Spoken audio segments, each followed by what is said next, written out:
اعوذ باللہ من الشیطان الرجیم بسم اللہ الرحمن الرحیم ان اللہ وملائکتہ یصلون علی النبی یا ایہا الذین آمنوا صلوا علیہ وسلموا تسلیما اللہم صلی علی سیدنا و نبینا و شفیعنا و مولانا محمد وعلی آل محمد وبارک وسلم۔ محترم خواتین و حضرات، السلام علیکم۔ پیام صبح کے ساتھ ایک بار پھر حاضر، میں ہوں آپ کا میزبان انیق احمد۔ قرآن کریم کی آیات پر گفتگو ہوتی ہے، قرآن کریم کی ان آیات کو جوڑتے ہیں عہد حاضر سے، لمحہ موجود سے، کہ قرآن کریم کی یہ آیات ہمیں کیا کیا نصیحتیں اور درس دے رہی ہیں۔ ہمارے ملک کے جید علماء تشریف لاتے ہیں اور قرآن کریم سے ہمیں قریب کر دیتے ہیں۔ قرآن کریم تا قیامت ذہن انسانی کی امامت کرتا رہے گا، یہ ہمارا ایمان ہے۔ تو قرآن کریم کیا کہہ رہا ہے؟ یہ کتاب جو زمین والوں سے اللہ کا آخری کلام ہے، وہ زمین والوں سے کیا مخاطبت کر رہی ہے، ہمیں کیا پیغام دے رہی ہے؟ ہمیں باتیں سمجھ میں آ بھی رہی ہیں کہ قرآن کریم ہم پڑھ تو رہے ہیں، پڑھنا چاہیے، بہت اہم بات، بڑا اجر ہے، بڑا ثواب، لیکن یہ قرآن کریم کے آیات ہم سے کیا کہہ رہی ہیں؟ خواتین و حضرات، سورہ صاد آیات 75 سے 85 تک، یہ بڑی اہم آیات، یہ ابلیس کے حوالے سے، شیطان کے حوالے سے اللہ تعالیٰ کیا کیا ہمیں نصیحتیں کر رہا ہے، ہم اس تعلق سے اپنے معزز مہمان سے سیکھیں گے۔ اللہ تعالیٰ فرماتا ہے، اور مخاطبت کس سے کر رہا ہے؟ ابلیس سے، کہ مجھے یہ بتا دو کہ تمہیں آدم کو سجدہ کرنے سے کس چیز نے روکا؟ مانے کیا چیز ہوئی؟ میں نے آدم کو، اللہ اکبر اللہ اکبر، خلق تو بیدیہ، دونوں ہاتھوں سے آدم کی تخلیق کی۔ اب یہ دونوں ہاتھوں سے اللہ کیا بیان فرمانا چاہ رہا ہے؟ کہ یہاں پر دونوں جذبات، احساسات اندر ڈالے انسان کے، یعنی سفلی جذبات بھی ہیں، ملکوتی جذبات، ملکوتی صفات وہ بھی ہیں، اور جو حیوانی صفات کیا وہ بھی ہیں انسان میں؟ اللہ یہ بیان فرمانا چاہ رہا ہے، یا اپنے سے منسوب کر کے ابن آدم کی اور آدم کی عظمت کو بلند کر رہا ہے۔ ہم دیکھتے ہیں کہ کعبۃ اللہ کو اللہ تعالیٰ نے بیت اللہ قرار دیا، منسوب کر دیا اپنے ساتھ۔ ناقۃ اللہ، حضرت صالح کی اونٹنی، اپنے ساتھ منسوب کر کے اس کو عظمت دے دی۔ تو کیا اللہ تعالیٰ ابن آدم کو عظمت دینا چاہ رہا ہے؟ سوال رکھیں گے اپنے معزز مہمان کی خدمت میں۔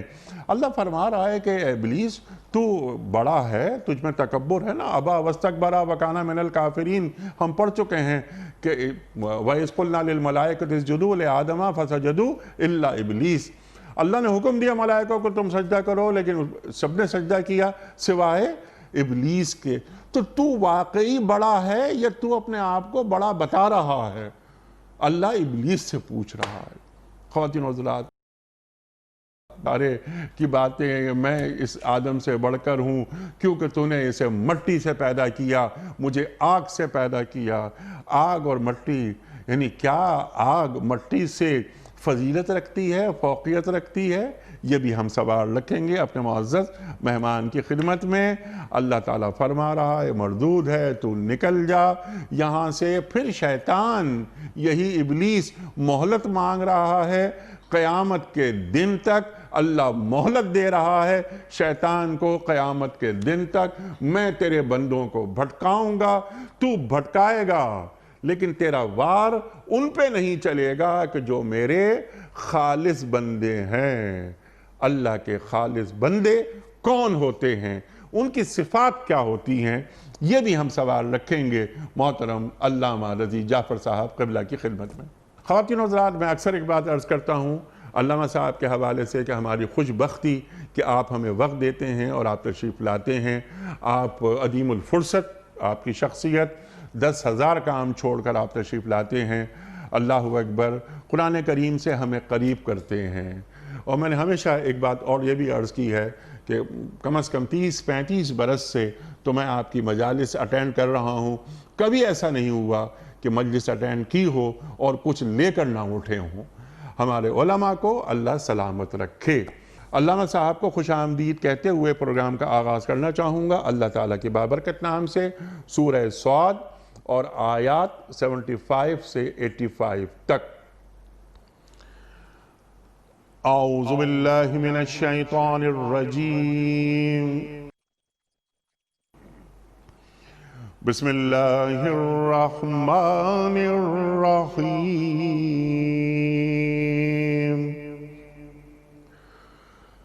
قال یا ابلیس ما منعک ان تسجد لما خلقت بیدی أن تسجد لما خلقت بيدي أستكبرت أم كنت من العالين قال أنا خير منه خلقتني من نار وخلقته من طين قال فاخرج منها فإنك رجيم وإن عليك لعنتي إلى يوم الدين قال رب فانظرني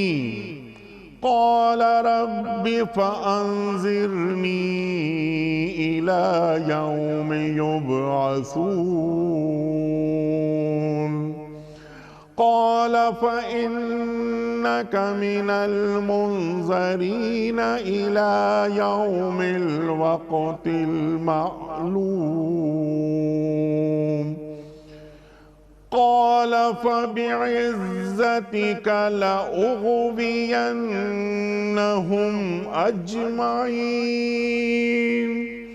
إلا عبادك منهم المخلصين إلا عبادك منهم المخلصين قال فالحق والحق أقول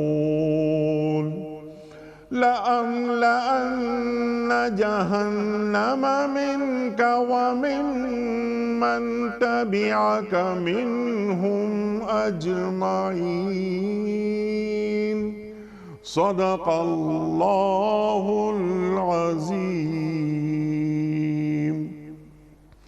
رب نے فرمایا اے ابلیس تجھے کیا چیز اس کو سجدہ کرنے سے مانے ہوئی جسے میں نے اپنے دونوں ہاتھوں سے بنایا ہے؟ تو بڑا بن رہا ہے یا تو ہے ہی کچھ اونچے درجے کی ہستیوں میں سے؟ اس نے جواب دیا میں اس سے بہتر ہوں، آپ نے مجھ کو آگ سے پیدا کیا ہے اور اس کو مٹی سے۔ فرمایا اچھا تو یہاں سے نکل جا، تو مردود ہے اور تیرے اوپر یوم الجزا تک میری لعنت ہے۔ وہ بولا اے میرے رب یہ بات ہے تو پھر اس وقت تک کے لیے مجھے مہلت دے دے جب یہ لوگ دوبارہ اٹھائے جائیں گے۔ فرمایا اچھا تجھے اس روز تک کی مہلت ہے جس کا وقت مجھے معلوم ہے۔ اس نے کہا تیری عزت کی قسم میں ان سب لوگوں کو بہکا کر رہوں گا بجز تیرے ان بندوں کے جنہیں تو نے خالص کر لیا ہے۔ فرمایا تو حق یہ ہے اور میں حق ہی کہا کرتا ہوں کہ میں جہنم کو تجھ سے اور ان سب لوگوں سے بسانوں میں سے تیری پیروی کریں گے۔ صدق اللہ العظیم۔ اللہ اکبر۔ کوئز کل کے پوچھے گئے سوال کا درست جواب اور آج کا سوال پھر ہم علامہ صاحب کی خدمت میں سوال رکھیں گے آج کے پروگرام کے حوالے سے۔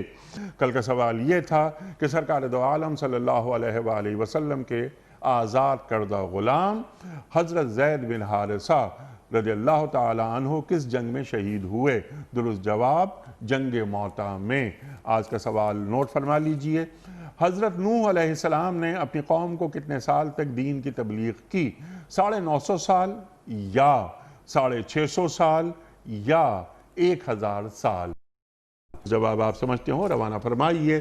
ہمارے فون نمبرز ہیں 00922134527 ہمارا دوسرا فون نمبر ہے 009221343000980 ہمارا ای میل ایڈریس ps@dunyatv.tv ہمارا SMS کا نمبر 3031 اور ہمارا واٹس ایپ کا نمبر ہے 009232182509194۔ حضرت ارشاد فرمائیے، بڑی اہم آیات ہیں اور پوری یعنی ابلیس کی نفسیات وہ سامنے اللہ تعالیٰ نے پیش کر دی اور ہمیں سبق دے دیا، اللہ اکبر، کہ یہ عدو مبین تمہارا کھلا دشمن ہے۔ ارشاد فرمائیے اللہ کیا فرما رہا ہے؟ دونوں ہاتھوں سے اللہ نے آدم کی تخلیق کی، اللہ اکبر۔ ایک اور جگہ مجھے ایک بات اور یاد آئی، اللہ فرما رہا ہے کہ میں نے آدم کو اپنی صورت پر پیدا کیا، اللہ جی ارشاد۔ اعوذ باللہ السمیع العلیم من الشیطان اللعین الرجیم، بسم اللہ الرحمن الرحیم۔ آدم اور ابلیس، ان کی داستان قرآن مجید کے متعدد سوروں میں آپ کو ملے گی، جی ہاں، اور مختلف عناوین سے ملے گی۔ سورہ بقرہ میں بھی ہے، سورہ اعراف میں بھی ہے، سورہ صاد بھی مفصل گفتگو ہے، اس کے علاوہ دوسرے مقامات پر۔ جی ہاں، اس میں بہت سی باتیں اشارتاً ہیں، جیسے اللہ نے دونوں ہاتھ، چونکہ انسان جب کسی چیز کو اٹھانا چاہے تو دونوں ہاتھ استعمال کرے تو زیادہ اہتمام کے ساتھ اٹھائے گا، جی ہاں، لیکن اللہ کی کوئی ہاتھ بات نہیں ہے، وہ جسم و جسمانیت سے منزہ ہے، پاک ہے، کوئی نہ اس کا ہاتھ ہے، نہ اس کا پیر ہے، نہ اس کا چہرہ ہے، نہ اس کی آنکھیں ہیں۔ یہ ضعیف روایات میں سب کچھ موجود ہے، جی ہاں، لیکن سچ یہی ہے کہ یہ جی ہاں، انسان کو سمجھانے کا طریقہ ہے۔ ان اللہ عرش پر متمکن ہے، تو عرش پر متمکن کیا مطلب ہے؟ کہ باقی جگہوں پر خالی، اسے کوئی حصہ اس کا خالی نہیں ہے، پوری کائنات اس کے تسلط میں زیر نظر ہے، جی ہاں، وہ کہیں بیٹھا ہوا نہیں کہ جناب وہاں پر بیٹھا رہے۔ تو یہ سب بندوں کو سمجھانے کے لیے، جس طرح سے ایک بہت بڑا بادشاہ کسی عرش پر عرش نشین ہوتا ہے، جی ہاں، یہ سمجھو کہ یہ کائنات کا سب سے بڑا بادشاہ ہے، اس کا بھی ایک عرش ہے جو تم دیکھ نہیں سکتے ہو، وہ خود نور ہے تو اس کا عرش بھی نوری ہے۔ اللہ نور السماوات والارض، سبحان اللہ، زمین آسمان کا جو نور ہے وہ ذات سبحان برحق ہے، اللہ، اور اسی نور سے اس نے سب سے پہلا نور کون سا پیدا کیا؟ سرکار دو عالم حضرت محمد مصطفیٰ صلی اللہ علیہ وسلم نے فرمایا اول ما خلق اللہ نوری۔ جناب آدم کی تخلیق کے لیے تفاسیر کے اندر موجود ہے کہ خدا عالم نے فرشتوں کو حکم دیا کہ جاؤ، جب اس نے اعلان کر دیا تھا کہ میں زمین میں اپنا نمائندہ بنانے والا ہوں، تو کہا جاؤ زمین سے مٹیاں لے کے آؤ۔ تفاسیر کی باتیں ہیں جی ہاں، کہ وہ مختلف علاقوں سے تھوڑی تھوڑی مٹی لے کے گئے، کہیں سرخ مٹی تھی، کہیں سیاہ تھی، سیاہ تھی، کہیں پر مٹیالی تھی، مختلف رنگوں کی تھی۔ احادیث میں ہے کہ انسانوں کے اندر جو رنگ روپ مختلف پائے جاتے ہیں وہ اسی بنا پر ہیں، جی ہاں، کیونکہ ان کی تخلیق میں ہی اتنی چیزیں شامل ہیں۔ پھر بہت سے گرم علاقوں سے مٹی لائے، بہت سے سرد علاقوں سے مٹی لائے، اسی لیے مزاجوں میں بھی بہت سے انتہائی گرم مزاج لوگ ہوتے ہیں کہ اب سے آپ بات کریں ان غصے میں لال ہو جائیں گے، اور کچھ انتہائی سرد ہوتے ہیں کہ اب ان کو کچھ کہہ لیں ان کے مزاج میں گرمی نہیں پیدا۔ آدم کی تخلیق، اور اس میں یہ اسی قرآن کی بعض آیات سے ثابت ہے کہ اللہ نے جب پوری کائنات سجا لی تب آدم کو پیدا کیا جی ہاں، کہ جاؤ اس زمین پر ہم نے جو کچھ پیدا کیا ہے سب کو استعمال کرو، مگر ہماری بندگی کی راہوں میں استعمال کرو۔ سبحان اللہ، سبحان اللہ، یہ تمہارے لیے پھل جائز ہے، یہ تمہارے میوے جائز ہیں، یہ غلے جائز ہیں، یہ پانی جائز ہے، یہ دریا تمہارے لیے ہے، یہ سمندر تمہارے لیے ہے، یہ درخت تمہارے لیے ہے، یہ آبشار تمہارے لیے ہے، یہ کوثر تمہارے لیے ہے، سب تمہارے لیے ہے، تم میرے لیے ہو۔ سبحان اللہ، ایک عجیب جملہ ہے، جب ہم کسی کی موت کی خبر سنتے ہیں تو کہتے ہیں انا للہ و انا الیہ راجعون، جی ہاں، ہم اللہ کے ہیں، اسی کے بارگاہ میں ہماری واپسی ہے۔ یہ جو جملہ ہم کسی کی موت پر کہتے ہیں، کاش ہم اپنی زندگی کو اس کے آئینے میں سجائیں۔ سبحان اللہ، ہم اللہ کے ہیں، جب اللہ کے ہیں تو پھر ہمیں وہی کام کرنا چاہیے جو اللہ کو پسند ہو۔ انسان نے اول پیدا ہوا، اللہ نے پہلے دن کہہ جیسے یہ جو بعض لوگ بحث چھیڑتے ہیں کہ جناب آدم کو جنت میں رہائش ملی تھی، وہ زمین پر بھیج دیے گئے، تو کیا ہوا تھا؟ بھیج دیے گئے اس لیے کہ اللہ نے پیدائش سے قبل کہہ دیا تھا میں زمین میں اپنا نمائندہ بناؤں گا، زمین میں نمائندہ بناؤں گا. پھر فرشتوں سے سجدہ کرا دیا تاکہ ان کی عظمت نمایاں ہو جائے کہ اب یہ کون جا رہا ہے؟ انسان اکبر نہیں جا رہا ہے، یہ اللہ کا نمائندہ جا رہا ہے. جب اللہ کا نمائندہ جا رہا ہے تو اس کا احترام کا تقاضا یہ تھا کہ جو بزم ملکوت میں جن کو رہنے کی اجازت تھی ان کو حکم ہوا کہ سجدہ بھی کرو. اب یہاں یہ بات نہیں سوچی جا سکتی کہ جناب سجدہ تو صرف اللہ کو ہوتا ہے، یہ آدم کو سجدہ کیسے ہو رہا ہے؟ یقیناً سجدہ صرف اللہ ہی کا ہوتا ہے، جی ہاں، مگر ڈائریکشن اللہ معین کرتا ہے. اس نے پہلے ہمیں حکم دیا تھا بیت المقدس کی طرف نماز پڑھنے کا، جی تو بیت المقدس کی طرف نماز پڑھتے تھے. بعد میں اس نے حکم دیا خانہ کعبہ کی طرف نماز پڑھنے کا، ہم خانہ کعبہ کی طرف نماز پڑھتے ہیں. نہ وہ نماز بیت المقدس کی تھی نہ یہ نماز خانہ کعبہ کی ہے. وہ بھی سجدہ اللہ کا تھا، یہ بھی سجدہ اللہ کا ہے. سبحان اللہ، سبحان ڈائریکشن بیت المقدس تھا، آج ڈائریکشن قبلہ ہے. جی، سمینا واتانا. سمعنا وأطعنا. تو آدم بھی ڈائریکشن تھے، آدم کو سجدہ نہیں تھا، آدم ڈائریکشن تھے. جس طرح آج کعبے کو سجدہ نہیں ہے، کعبہ ڈائریکشن ہے، اسی طرح آدم ڈائریکشن تھے، آدم کو سجدہ نہیں تھا. ابلیس نے یہیں پر غلطی کی، آدم کو سجدہ کروں، آدم کو سجدہ نہیں تھا، اللہ کو سجدہ تھا. آدم ڈائریکشن تھے. ٹھیک. اس میں اس نے قیاس بھی کر لیا کہ آدم مٹی سے پیدا ہوئے ہیں تو میں آگ سے پیدا ہوا ہوں، تو انا خیر منہ. جا تو آگ کہاں سے خیر ہو گئی؟ آگ کا کام تو جلا دینا ہے، مٹی کا کام شاداب کرنا ہے. سبحان اللہ. مٹی میں ایک بیج ڈالیں، اس سے ایک چھوٹا سا پودا نکلے گا، بڑا ہوگا، پھل دے گا، پھول دے گا، خوشنما بنائے گا، چمن آراستہ ہوگا. یہ زمین کے ذریعے سے پیداوار، زمین کے ذریعے سے میوے زمین کے ذریعے سے اگتے ہیں، اجناس زمین کے ذریعے سے اگتی ہیں، سبزیاں زمین کے ذریعے سے اگتی ہیں. تو یہ زمین ہے جو آباد کرتی ہے، ٹھیک آگ ہے جو برباد کرتی ہے، ٹھیک. جلا کے خاکستر کر دے گی. اس لیے جہنم کا تذکرہ آگ سے کیا گیا کہ انسانوں کو ڈالا جائے گا، مسلسل ڈالا جائے گا. عجیب ہے کہ قرآن مجید میں بعض آیات میں کیسے انسان قرآن پڑھتا ہے اور غور نہیں کرتا. کلمان خبت زدناہم سعیدا. اس جہنم کے شعلے جب ہلکے ہونے لگیں گے ہم اس کو مزید بھڑکا دیں گے. کیوں بھڑکائیں گے؟ لیذوقوا العذاب، تاکہ یہ لوگ اپنی سرکشی کی سزا بھگتیں. ٹھیک. دنیا میں تم گئے تھے، ہم نے تمہیں لاوارث نہیں چھوڑا تھا، شتر بے مہار نہیں چھوڑا تھا کہ تم جس طرح چاہو، جیسے اونٹ جو ہے وہ جس چراگاہ میں چاہتا ہے چلا جاتا ہے اور جو چاہتا ہے چر لیتا ہے. نہیں، ہم نے تمہیں شتر بے مہار نہیں بنایا ہے، ہم نے اپنا نمائندہ بنایا زمین پر کہ تم ہماری نمائندگی کرو گے، سبحان اللہ. تم بندوں کی رہنمائی کرو گے اس راستے کی طرف جو مجھ تک پہنچاتا ہے. سبحان اللہ. تو خلقتہ بیدی، میں نے اپنے دونوں ہاتھوں سے، یعنی ایک توانائی ہے، ایک طاقت ہے. جب اس طرح انسان اگر کسی چیز کو ایک ہاتھ سے اٹھائے تو اتنی طاقت نہیں ہوگی، جب دونوں ہاتھوں سے اٹھائے گا طاقت ہوگی. قدرت نے ایک اشارہ کیا ہے کہ اس وجود کو دنیا میں بھیجنے میں نے اپنی قدرت کا استعمال کیا ہے. سبحان اللہ. اور قدرت کا استعمال اکیلا نہیں ہے، بلکہ جس طرح دونوں ہاتھ تم پوری طاقت سے استعمال کرتے ہو، میں نے اپنی پوری توانائی اس کو عطا کی ہے اور بڑی توجہ سے بنایا بڑی ہے. توجہ سے بنایا ہے. لقد خلقنا الانسان فی احسن تقویم، تقویم، لقد کرمنا بنی آدم. جی ہم نے اس اللہ کو اکبر. سب سے معزز بنایا ہے. وَحَمَلْنَاهُمْ فِي الْبَرِّ وَالْبَحْرِ، اس کو خشکی و تری میں سواری فراہم کی. تو قرآن جو ہے ان ھذا القرآن یہدی للتی اقوم، قرآن انسان کو مضبوط ترین راستے کی طرف رہنمائی کرتا ہے. ٹھیک. ضرورت یہ ہے کہ انسان قرآن پڑھے، سمجھے، اس کو دل میں اتارے اور اپنی زندگی کو اس کے سانچے میں ڈھالے، تب اس کے سمجھ میں آئے گا کہ یہ آدم و ابلیس کا قصہ صرف کل کا نہیں تھا، آج بھی ہے. آدم آئے تھے اللہ کی نمائندگی کرنے والے، ابلیس آیا تھا راستے سے بندوں کو ہٹانے کے لیے. ہر دور میں اللہ کے نمائندے آتے رہے ہیں جو انسان کو راہ حق پر دکھائیں گے، اور ابلیس کے نمائندے اس کو راستے سے ہٹانے کی کوشش کریں گے. ضرورت کیا ہے؟ انسان الہی نمائندوں سے اپنے آپ کو قریب کرے. جتنا قریب کرے گا اتنا ہی اللہ سے قریب ہوگا، کیونکہ اللہ کوئی جسم و جسمانیت نہیں رکھتا ہے، لیکن الہی تعلیمات جو ہیں وہ انسان کو اللہ سے قریب کر دیتی ہیں. ادنو منی، میرے بندے مجھ سے اور قریب ہو جا، اور قریب ہو جا.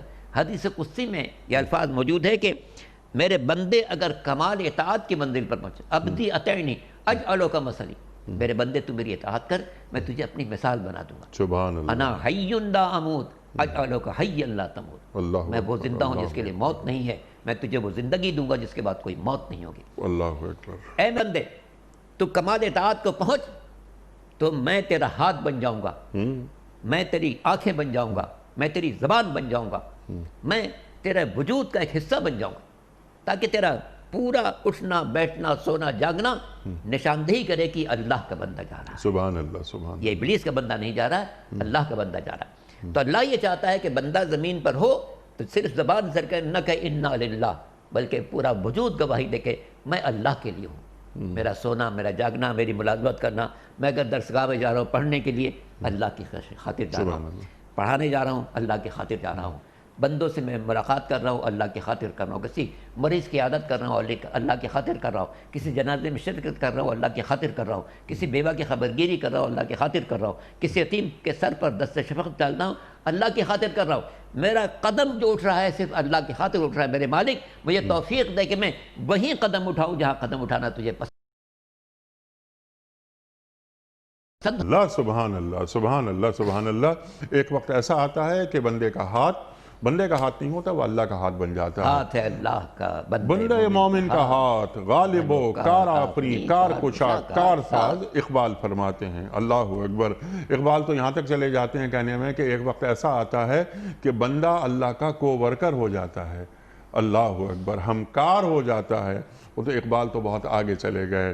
لیکن یہاں پر جو تکبر ہے ابلیس کا، انا خیر منہ کی جو بات ہے، جو آپ بات فرما رہے ہیں، کچھ فضائل ابن آدم کے خلق اللہ آدم علی صورت ہی، اللہ تعالیٰ فرما رہے ہیں نا، اس کے کیا معنی ہیں؟ انی جاعل فی الارض خلیفہ، اس کے کیا معنی ہیں؟ لقد کرمنا بنی آدم، کیا معنی ہیں؟ میں چاہتا ہوں ذرا آدم کی، ابن آدم کی ہماری کیا فضیلت ہے. میں بار بار ایک مصرع ہی کافی ہے اقبال کا، میں پڑھتا ہوں کہ ہمسایہ جبریل امی بندہ خاکی. بندے کا مقام اللہ اکبر، وہ جہاں ہے تیرے لیے، تو نہیں جہاں کے لیے. یہ بھی اقبال کہتے ہیں. اللہ ارشاد فرمائیے کہ انسان کی فضیلت، شیطان ابلیس آگ سے تیار کیا گیا، اس کا کیا مقام ہے جس پر وہ استکبار کر رہا ہے؟ ابا واستکبرا وکان من الکافرین. ارشاد. تو بات یہ ہے انیل بھائی، موضوع آپ نے بہت ہی اچھا چھیڑا ہے اور یہ پوری ہماری انسانی زندگی سے متعلق ہے. جی ہاں. کہ سوچے کہ یہ انسان کی جو برتری ہے وہ کس عنوان سے؟ زمین پر نمائندگی ہے. انی جاعل فی الارض خلیفہ. ٹھیک ہے. میں اپنا جانشین بنا رہا ہوں، ٹھیک. کسی اور جانشین نہیں ہے، کسی بادشاہ کا، کسی حکمراں کا، کسی جابر کا جانشین نہیں ہے. یہ میرا جانشین ہے. جب میرا جانشین ہے تو میری صفات کا مظہر ہوگا. سبحان میں غفار ہوں، اس کے اندر مغفرت ہوگی. میں رحیم ہوں، اس کے اندر رحم اور مہربانی ہوگی. میں کریم ہوں، اس کے اندر جود و کرم ہوگا. میں بندگان خدا کو منزل کمال تک پہنچانے والا ہوں، یہ بندگان خدا کو منزل کمال کی رہنمائی کرنے والا ہوگا. سبحان اللہ. تو یہ خلیفہ ہے، الہی صفات کا مظہر ہے. اللہ اکبر. تخلقوا باخلاق اللہ. اسی لیے اپنے اندر اللہ کے اخلاق پیدا کرو. یہ اللہ فرما رہا ہے میں رازق ہوں تو تم لوگوں کو رزق فراہم کرنے میں مددگار بن جاؤ. اللہ اکبر اللہ اکبر. تخلقوا باخلاق اللہ، اللہ کے اخلاق سے. تو اس نے یہ صرف حکم نہیں دیا کہ تخلق باخلاق اللہ، بلکہ اس نے سب سے پہلے زمین پر اپنا نمائندہ اسے بنایا جو اخلاق الہی کا نمائندہ تھا. اس لیے ہر نبی، جتنے پیغمبر ہیں، سب اخلاق الہیہ کے نمائندے بن کر آئے ہیں. وہ جناب آدم ہو، نوح ہو، ابراہیم ہو، موسیٰ ہو، عیسیٰ ہو، یوسف ہو، کوئی بھی ہو، ہر نبی الہی صفات کا نمائندہ بن کر آتا ہے تاکہ تخلق باخلاق اللہ کی منزل ان کے ذریعے سے پوری ہو. انسان کیسے سمجھے گا کہ بھئی ہم اخلاق الہیہ کو کیسے سمجھے؟ کون سے اخلاق اللہ کے ہیں؟ دیکھو اللہ نے جسے اپنا نمائندہ بنایا اس کے کیا اخلاق ہیں. اس کی گفتگو کیسی ہے، تم اس کی گفتگو کا سلیقہ سیکھو.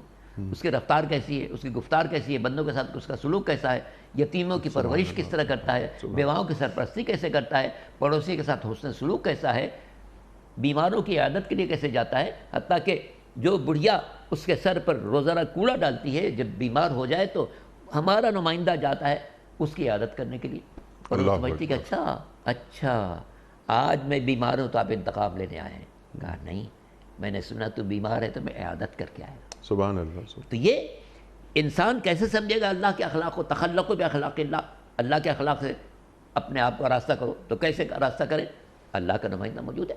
اس لیے ہر دور میں اللہ نے اپنے نمائندے بھیجے ہیں تاکہ ان نمائندوں کے ذریعے سے ہم اخلاق الہیہ کو دیکھیں اور اپنے اندر ان کو پیدا کرنے کی کوشش کریں تاکہ ہمارا نفس قدسی بن جائے، نفس امارہ سے لے کے لوامہ تک پہنچے، اور پھر نفس مطمئنہ تو ایک اعلیٰ ترین منزل ہے، راضیۃً مرضیہ، میں تجھ سے راضی تو مجھ سے راضی۔ یہ بندگی کی عجیب و غریب منزل ہے کہ اللہ کہے کہ میں تجھ سے راضی اور تو مجھ سے راضی، یعنی اب کوئی تفریق رہی نہیں، تفریق رہی نہیں۔ یہ کمال کی منزل ہے نفس مطمئن کی۔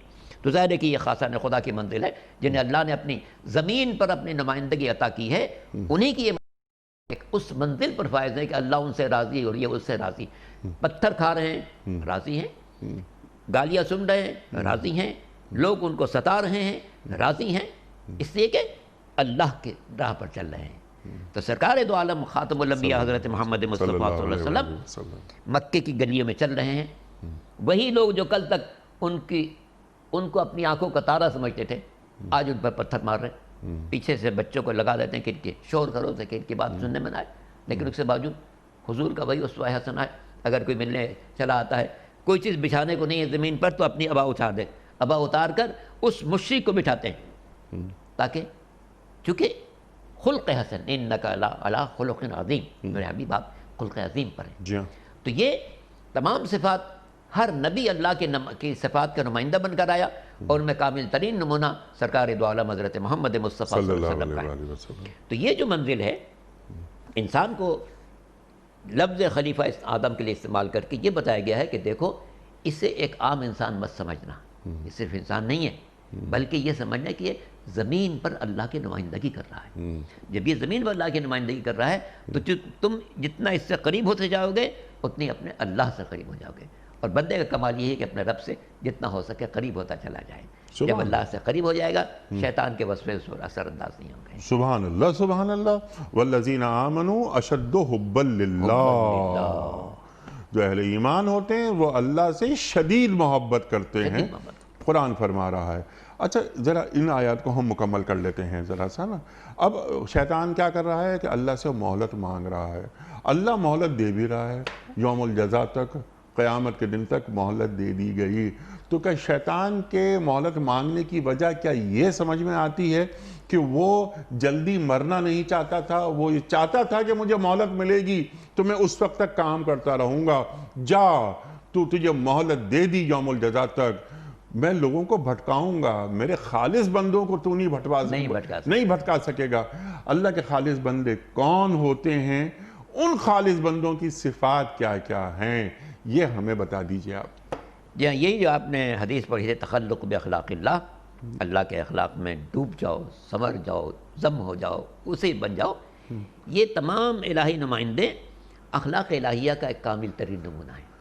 اللہ انسان یہ سمجھنا چاہتا ہے کہ زمین پر اخلاق الہیہ کا نمونہ کون ہے، تو آدم کو دیکھ لے، نوح کو دیکھ لے، ابراہیم کو دیکھ لے، موسیٰ کو دیکھ لے، عیسیٰ کو دیکھ لے، آخر میں خاتم الانبیاء حضرت محمد مصطفیٰ صلی اللہ علیہ وسلم کو دیکھ لے کہ ان پر پتھر پڑ رہے ہیں اور وہ کہتے ہیں لا قولوا لا الہ الا اللہ تفلحوا، اللہ کو ایک مانو، اسی میں تمہاری فلاح ہے۔ ٹھیک۔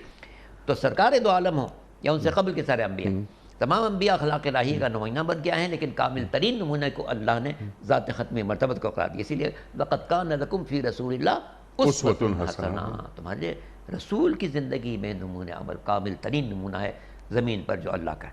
ٹھیک ہے۔ تو یہ جو جناب آدم سے سلسلہ چلا ہے حضور اکرم تک، ہر نبی اسی لیے مخلص ہے، اللہ نے اس کو چنا ہے، ٹھیک۔ اس لیے اشہد اللہ یعلم حیث یجعل رسالتہ، اللہ جانتا کس کو رسول بنائے، خواہ بخواہ کسی کو رسول نہیں بنایا جا سکتا، ہم کسی کو مشورہ دے کے رسول نہیں بنا سکتے، ٹھیک۔ یہ سب اللہ جانتا ہے کہ کس کے دل میں کتنی طاقت ہے، کتنے مسائل کو برداشت کر سکتا ہے، کتنی مخالفتوں کو برداشت کر سکتا ہے، کس طرح ہمارے حق کو پہنچانے کے لیے ہر قسم کی اذیتوں کا سامنا کر سکتا ہے، اور جنگوں کا سامنا کر سکتا ہے، مخالفتوں کا سامنا کر سکتا ہے، اس کے ساتھی بچھڑ جائیں اس کا سامنا کر سکتا ہے، نوح علیہ السلام کا بیٹا منحرف ہو جائے، بیوی منحرف ہو جائے، خاندان منحرف ہو جائے، پڑوسی منحرف ہو جائے، زمانے کے لوگ منحرف ہو جائے، مگر وہ اپنی جگہ پر قائم رہتے ہیں مضبوطی کے ساتھ، تاکہ دنیا پر واضح ہو جائے کہ جو اللہ کا نمائندہ ہو اس کا قدم ڈگمگاتا نہیں ہے۔ اسی لیے اگر نوح کی مثال ہم دیکھتے ہیں تو خاتم الانبیاء کی بارگاہ میں ہم دیکھتے ہیں کہ تمام کفار قریش آتے ہیں کہ جناب ہم آپ کو بادشاہ ماننے کو تیار ہیں، ہم آپ کے گھر مال و دولت سے بھرنے کو تیار ہیں، ہم کوئی اور آپ کے بات ذہن میں بات ہو ہم اس کے لیے بھی تیار ہیں۔ تو حضور کیا فرماتے ہیں؟ اگر تم میرے ایک ہاتھ پر آفتاب رکھ دو اور دوسرے ہاتھ پر مہتاب رکھ دو اور چاہو کہ میں اپنی بات سے ہٹ جاؤں تو یہ ممکن نہیں ہوگا۔ بتانا چاہتے ہیں کہ دیکھو یہ ناممکن کو اگر تم ممکن کر کے بھی دکھا دو گے تب بھی مجھے راہ حق سے نہیں ہٹا سکتے ہو۔ یہ استقامت بندے مومن میں کب آ سکتی ہے؟ جب وہ طے کر لے کہ مجھے اسی راستے پر چلنا ہے جو سرکار دو عالم کا پسندیدہ راستہ ہے۔ سبحان اللہ سبحان اللہ سبحان اللہ سبحان اللہ۔ یعنی اگر وہ بندہ خود کو خالص کرنا چاہتا ہے، شیطان کے جو وار ہیں ان سے بچنا چاہتا ہے، خود کو محفوظ رکھنا چاہتا ہے، اللہ کی رحمت کا مستحق ہونا چاہتا ہے، تو اسوہ رسول کریم صلی اللہ علیہ وآلہ وسلم پر عمل کیے بغیر ممکن ہی نہیں۔ بمصطفیٰ برسا خیشرا کدی ہما است اگر بہو نہ رسیدی تمام بولا حدیث۔ اللہ اکبر اللہ اکبر۔ قل ان کنتم تحبون اللہ فاتبعونی یحببکم اللہ۔ اللہ قرآن کریم میں فرما اللہ رہا کی ہے۔ محبت کا محور بھی ذات رسالت ہے۔ سبحان اللہ سبحان ہو حق نہیں ہے جی کہ جب ہم بیٹھ جائیں ہو حق یہ نہیں ہے۔ اللہ کی محبت ہے فاتبعونی، میرے رخش قدم پر چلو، یحببکم اللہ، اللہ بھی تم سے محبت کرے گا۔ اللہ یعنی دو طرفہ ہے، تم دعوی محبت رکھتے ہو تو چلو دیکھو میرے نقش قدم پر چلو، پھر اللہ تم سے محبت کرنے رہے گا، وہ یغفر لکم ذنوبکم، تمہاری ساری کوتاہیوں کو معاف کر دے گا۔ سبحان اللہ سبحان اللہ۔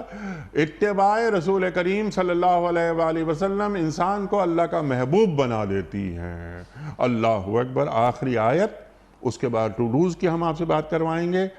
اللہ کیا فرما رہا ہے کہ جو میرے مخلص بندے ہیں وہ تو اس پر عمل نہیں ہوں گے، تیری چالوں میں نہیں آئیں گے، اور میں جہنم کو ان لوگوں سے بھر دوں گا جو انسانوں میں سے تیری پیروی کریں گے۔ اللہ اکبر اللہ اکبر۔ یہ بھی فرما دیجئے آپ، اس آیت کو ذرا کھولیے، کیا انسانوں میں بھی شیاطین ہوتے ہیں؟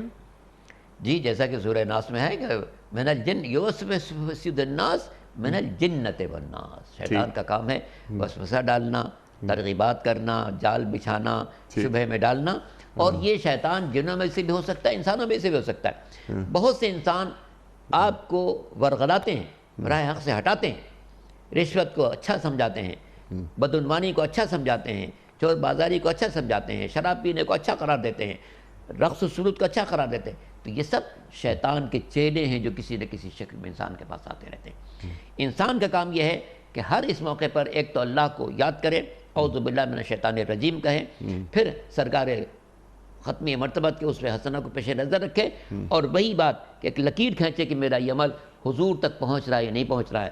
اگر حضور تک پہنچ گیا تو صحیح ہے، نہیں پہنچا تو غلط ہے، تاکہ انسان کوشش کرے کہ میں ویسا بن جاؤں جیسا میرا سرکار چاہتا ہے۔ سبحان اللہ۔ سرکار کے صدقے میں کائنات پیدا ہوئی ہے، وہی شفیع المذنبین ہے۔ ہم دنیا میں آئے تو ان کے صدقے میں آئے۔ لولاک لما خلقت الافلاک، میرے حبیب اگر آپ کو پیدا کرنا مقصود نہ ہوتا تو مذہب کائنات نہ سجے جاتی۔ تو ہم دنیا میں آئے ہیں تو ان کے صدقے میں آئے ہیں، آخرت میں شفیع المذنبین، وہی ہماری شفاعت کرنے والے ہیں۔ صلی اللہ علیہ وسلم۔ تو اس لیے اگر دنیا کو پیش نظر رکھیں تب بھی ہم حضور کے صدقے میں آئے ہیں، آخرت کو پیش نظر رکھیں تو شفاعت ان کے ذریعے نصیب ہونے والی ہے۔ تو کمال بندگی یہ ہے کہ انسان اپنے آپ کو مصطفیٰ تک پہنچا دے، ٹھیک ہے، کہ دی ہم اس۔ سبحان اللہ سبحان اللہ۔ اب یہاں حالات حاضرہ سے ہم جوڑتے ہیں تمام جو گفتگو ان آیات کے حوالے سے آپ نے عطا فرما دی، مہلت بھی مل گئی، شیطانی کام بھی چل رہا ہے، قیامت تک کے لیے شیطان کی چالیں موجود رہیں گی۔ اب مجھے اپنے آپ کو محفوظ بنانا ہے، جیسے آپ نے بات فرمائی سبحان اللہ، لقد کان لکم فی رسول اللہ اسوۃ حسنہ، آپ نے بات فرمائی بالکل واضح، قل ان کنتم تحبون اللہ فاتبعونی یحببکم اللہ، بالکل واضح ہو گئی یہ بات۔ چالیں، شیطان کی چالیں نئے نئے طریقوں سے ہوتی ہیں، ہر زمانے میں ہو رہی ہیں۔ آج امت مسلمہ جن شیطانی چالوں کا یا جن شیطانی سسٹمز کا شکار ہے، شیطان کے تو کئی طریقے ہیں نا وار کرنے کے لیے، جیسے آپ نے بات فرمائے رقص و سرود کی محفل، آپ نے فرمایا شراب پی لو چلو کوئی بات نہیں، وہ غفور الرحیم ہے، بے پردگی، بدکاری، سود کھا لینا وغیرہ وغیرہ، رشوت لے لو، کک بیکس لے لو، کون دیکھ رہا ہے؟ حکومت پاکستان کے خزانے کو نقصان پہنچاؤ، زمینوں پہ قبضے کر لو اور رمضان میں جا کر عمرہ بھی کر لو، اور کبھی کبھار یتیموں، بیواؤں، مسکینوں کے سر پہ ہاتھ بھی رکھ دو اور صدقہ و خیرات کر لو، پھر اپنی پسندیدہ برکتیں اپنے عمل سے منسوب بھی کر لو۔ یہ بہت سارے کام ہو رہے ہیں، یہ شیطانی چکر ہیں۔ حزب اللہ اور حزب الشیطان دو الگ الگ جماعتیں ہیں۔ بالکل۔ مجھے یہ دیکھنا ہے کہ میں حزب اللہ کی فہرست میں میرا نام ہے یا حزب حزب الشیطان کی فہرست میں میرا نام ہے۔ جدید چالیں، یا آج کی چالیں، 21ویں صدی کی شیطانی چالیں، وہ چند بڑی چالیں آپ فرما دیجئے۔ میں نے ایک سوال یہ بھی رکھا تھا، ایک سسٹم، سرمایہ دارانہ نظام، کیا یہ شیطانی چال نہیں جو کہ سود پہ کھڑا ہوا ہے اور لامحدود ملکیت پہ کھڑا ہوا ہے؟ ارشاد۔ اور سود کے بارے میں مسلمان کیسے اس آیت کو فراموش کر دیتا ہے جس میں اللہ نے واضح طور پر کہا کہ اے لوگوں سود چھوڑو، اور اگر سود نہیں چھوڑتے ہو فَأْذَنُوا بِحَرْبٍ مِّنَ اللَّهِ وَرَسُولِهِ فَإِن لَمْ تَفْعَلُوا فَأْذَنُوا بِحَرْبٍ مِّنَ اللَّهِ وَرَسُولِهِ، خبردار ہو جاؤ اللہ اکبر، اللہ اور رسول سے جنگ کے لیے۔ اللہ اکبر۔ یعنی کسی بھی گناہ کے لیے اتنی شدت نہیں اختیار کی گئی، زنا، بدکاری، جھوٹ، چوری، ان سب کے لیے ایسا لہجہ نہیں اختیار کیا گیا جو سود کے لیے اختیار کیا گیا کہ اگر تم نے یہ کام نہ کیا فَأْذَنُوا بِحَرْبٍ مِّنَ اللَّهِ وَرَسُولِهِ، اللہ اور رسول سے جنگ کے لیے خبردار ہو جاؤ۔ چونکہ یہ معاشیات کو، دنیا کے نظام کو الٹ پلٹ کرنے والی چیزیں، محنت کے بجائے کسی پیسے کہیں لگا دے اور اس سے سود کھاتا رہے، یہ شریعت کو قطعاً پسند نہیں ہے۔ قطعاً پسند نہیں ہے کہ جناب آپ خواہ مخواہ لوگوں کی غربت اور ان کی پریشانی سے فائدہ اٹھاتے ہوئے ان کو پیسہ دیں اور ان سے اس کے زیادہ کا مطالبہ کریں، یہ قطعاً مناسب نہیں ہے۔ اس لیے میں سمجھتا ہوں کہ دنیا کے حکمرانوں کی بات الگ ہے، جو مسلم حکمراں ہیں، 56-57 ممالک ہیں، وہ تو کم از کم اس آیت پر عمل کریں۔ کہ قرآن کیا کہتا ہے کہ بھئی اگر تم نے سود کو نہ چھوڑا تو تم تیار ہو جاؤ، خبردار ہو جاؤ خدا اور رسول سے جنگ کے لیے۔ اسی طرح سے جتنے بھی معاشرے میں برائیاں پھیل رہی ہیں ان کی بنیاد یہ ہے کہ ہم نے دین کے راستے کو چھوڑ دیا ہے، سرکار دو عالم کی حیات طیبہ کو پڑھنے کی کوشش نہیں کی ہے، اپنے آپ پر اس کو طاری کرنے کی کوشش نہیں کی ہے، اپنے دل میں اس کو اتارنے کی کوشش نہیں کی ہے، اپنے آپ کو، اپنے بچوں کو اس راستے پر ڈھالنے کی کوشش نہیں کی ہے۔ سب کوشش کرتے ہیں کہ ہمارا بچہ جو ہے وہ اسکول میں جائے اور فر انگلش بولے، ہم میں سے کوئی کوشش نہیں کرتا کہ ہمارا بچہ قرآن بھی پڑھے، صحیح سمجھے، حضور اکرم کی حیات طیبہ کو صحیح سمجھے اور اپنانے کی کوشش کرے۔ ہم اپنے گھروں کو ویسا نہیں بناتے جیسا رسول چاہتے ہیں، ہم اپنے ماحول کو ویسا نہیں بناتے جیسا رسول چاہتے ہیں، ہم اپنی زندگی کو ویسا نہیں بناتے جیسا رسول چاہتے ہیں، پھر ہم کیسے دعویٰ کرتے ہیں کہ ہم مسلمان ہیں؟ مسلمان ہونا ہمارا، بس بہت سے لوگ مسلمانوں نے اس حد تک کہ لا الہ الا اللہ محمد رسول اللہ کہہ لیا، عید کی نماز پڑھ لی، یہ مکمل طور پر مسلمان ہو گئے، نماز کی عادت نہیں، روزے کی طاقت نہیں۔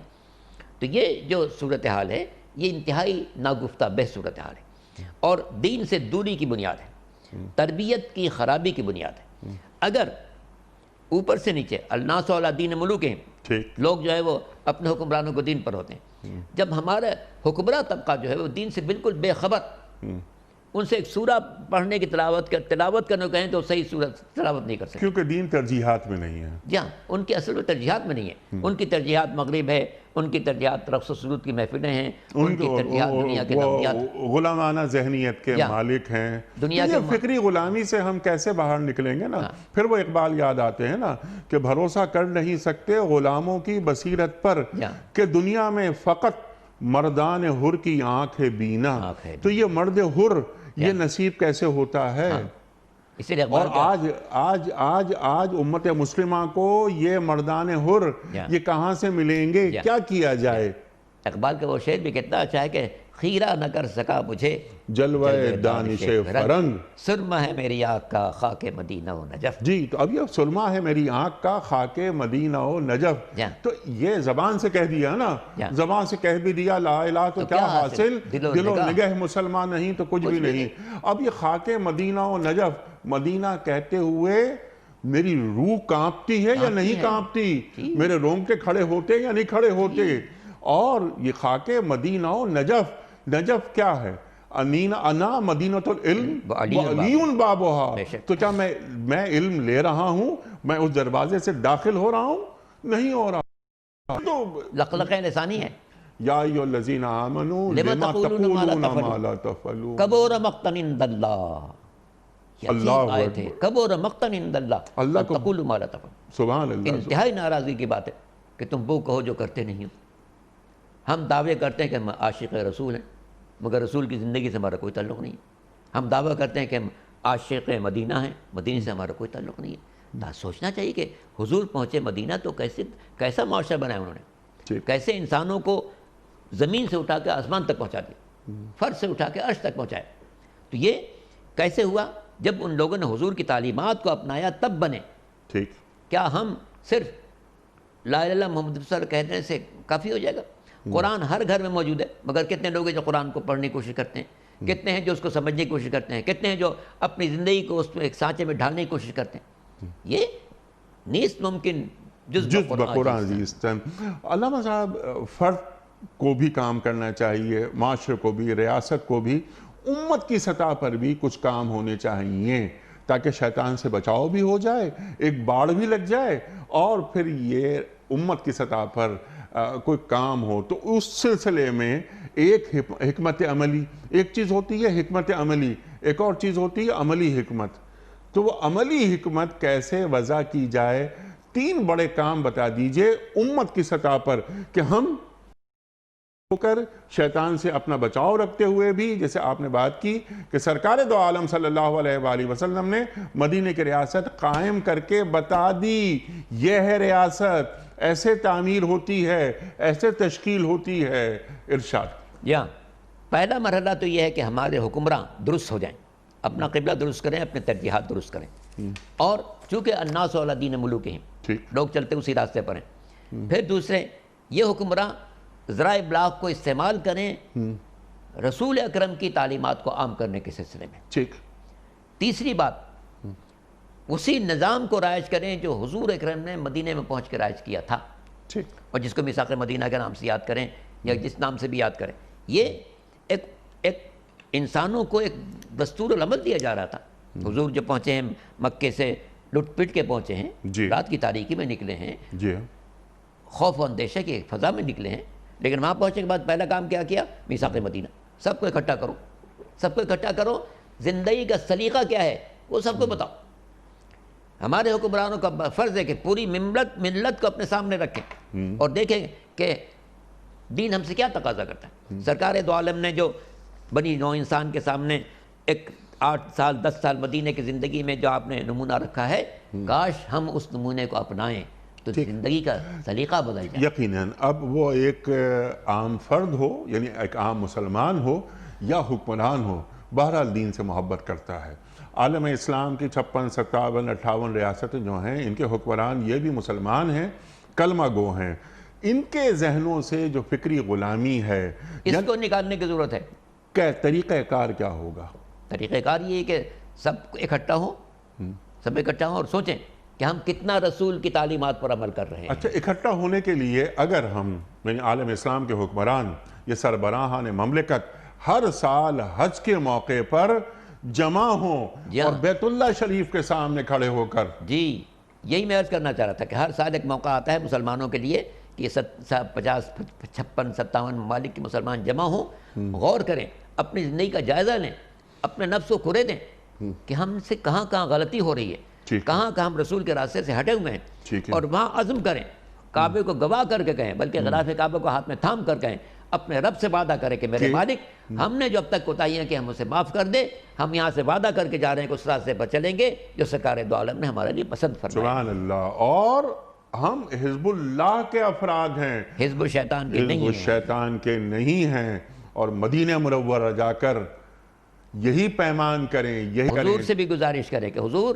میری جو ہماری جو ماضی کوتاہیاں ہیں انہیں معاف کرا دیا, آپ شفیع المذنبین ہیں, ہم آپ سے بھی وعدہ کر کے جا رہے ہیں کہ ہم اسی راستے پر چلیں گے جو آپ نے امت کے لیے پسند فرمایا ہے. سبحان اللہ, سبحان اللہ, سبحان اللہ, سبحان اللہ. کیوں؟ اور یہ ایسا موقع جو دنیا کی کسی قوم کو حاصل نہیں ہے, صرف مسلمان کو حاصل ہے کہ وہ ہر سال ایک جگہ جمع ہو سکتے ہیں، سال بھر کے اپنے کاموں کا جائزہ لے سکتے ہیں، جو کوتاہیاں ان کا جائزہ لے سکتے ہیں، اور مستقبل کی اچھی منصوبہ بندی کر سکتے ہیں تاکہ قوم کو اس راستے پر چلائیں جو سرکار دو عالم کا پسندیدہ راستہ۔ سبحان اللہ سبحان اللہ، آپ نے ایک لفظ استعمال کیا، منصوبہ بندی۔ کچھ ہوتے ہیں شارٹ ٹرم پلاننگز اور کچھ ہوتے ہیں لانگ ٹرم پلاننگ۔ تو معلوم ہو کہ امت مسلمہ 5 سال بعد کہاں کھڑی ہوگی، 50 سال بعد کہاں کھڑی ہوگی، 100 سال بعد کہاں کھڑی ہوگی۔ کیا ہمارے پاس ویژن ہے؟ محسوس یہ ہوتا ہے کہ ہم ذہنی طور پر بانجھ ہوتے جا رہے ہیں، اور اس کی بنیادی وجہ ہماری جہالت ہے، ہمارا فہم دین کا ناقص تصور ہے، اور غیر پرستی ہے، اور غیر پرستی ہے۔ اللہ اکبر اللہ اکبر۔ اگر اللہ کی طرف اپنا رخ درست ہو تو جو تمام جو عارضے جو امت کو لاحق ہیں ان سے نجات مل جائے گی۔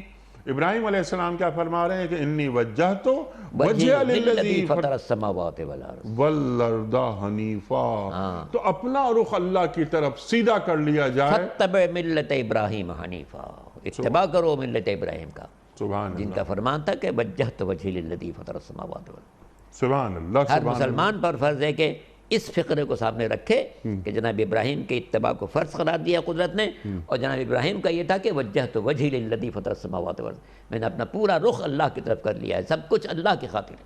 سبحان اللہ سبحان اللہ۔ تو اپنا رخ اللہ کی طرف ہو جائے پورا رخ، تو شیطان سے بھی نجات مل جاتی ہے اور اللہ سے جڑاؤ پیدا ہو جاتا ہے۔ پھر یہ بات کہتے ہوئے بھی پڑھتے ہوئے بھی ہمیں بہت اطمینان ملے کہ انتم الاعلون ان کنتم مومنین، تم ہی غالب رہو گے بشرطے کہ تم مومن ہو۔ علامہ صاحب آپ کا بڑا شکر گزار ہوں، بڑا ممنون آپ تشریف لائے۔ اور خواتین حضرات دیکھیے، کبھی ایسا نہیں ہوا کہ علامہ صاحب تشریف لائے ہوں اور ہم نے علامہ صاحب سے نہ سیکھا ہو۔ کیا ویژن اور کتنے سارے نکات سامنے آئے اور ایک ایک بات پر تفصیلاً گفتگو ہوئی۔ اللہ تعالی ہمارے علماء کو سلامت رکھے۔ وقت مکمل ہوا ہمارے آج کے پروگرام کا۔ کوئز کل کا سوال یہ تھا کہ سرکار دو عالم صلی اللہ علیہ وآلہ وسلم کے آزاد کردہ غلام حضرت زید بن حارثہ رضی اللہ تعالی عنہ کس جنگ میں شہید ہوئے؟ درست جواب جنگ موتا۔ آج کا سوال نوٹ فرما لیجئے، حضرت نوح علیہ السلام نے اپنی قوم کو کتنے سال تک دین کی تبلیغ کی؟ 950 سال، 650 سال یا 1000 سال؟ جو درست جواب آپ سمجھتے ہوں روانہ فرمائیے۔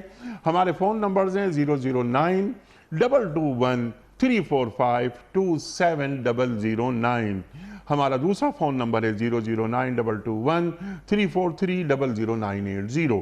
ہمارا ای میل ایڈریس ps@duniatv.tv، ہمارا SMS کا نمبر 3031، اور ہمارا واٹس ایپ کا نمبر ہے 0092-321-825-0194۔ حضرت ایک پرچی نکال کر آپ اعلان فرما دیجئے۔ آج کے ونر ہیں، نام کا اعلان ہو رہا ہے، جناب علی کلیم الرحمان، واہ کینٹ۔ کلیم الرحمان صاحب واہ کینٹ سے آپ کی خدمت میں دنیا ٹی وی کی جانب سے دینی کتب پر مشتمل یہ گفٹ ہیمپر بذریعہ کوریئر آپ کے گھر روانہ کیا جا رہا ہے۔ آپ کو بہت بہت مبارک ہو۔ اختتام ہوتا ہے پیام صبح کا روزانہ ایک قول پر، اور وہ قول ہوتا ہے صاحب نہج البلاغہ امیر المومنین حضرت علی مرتضیٰ کرم اللہ وجہہ کا۔ آپ فرماتے ہیں کہ گناہ بیماریاں ہیں اور ان کا علاج استغفار ہے۔ گناہ بیماریاں ہیں اور ان کا علاج استغفار ہے۔ اللہ اکبر اللہ اکبر۔ اپنے میزبان انیق احمد کو کل تک کے لیے اجازت دیجیے۔ خدا حافظ۔ پروردگار بہروں بر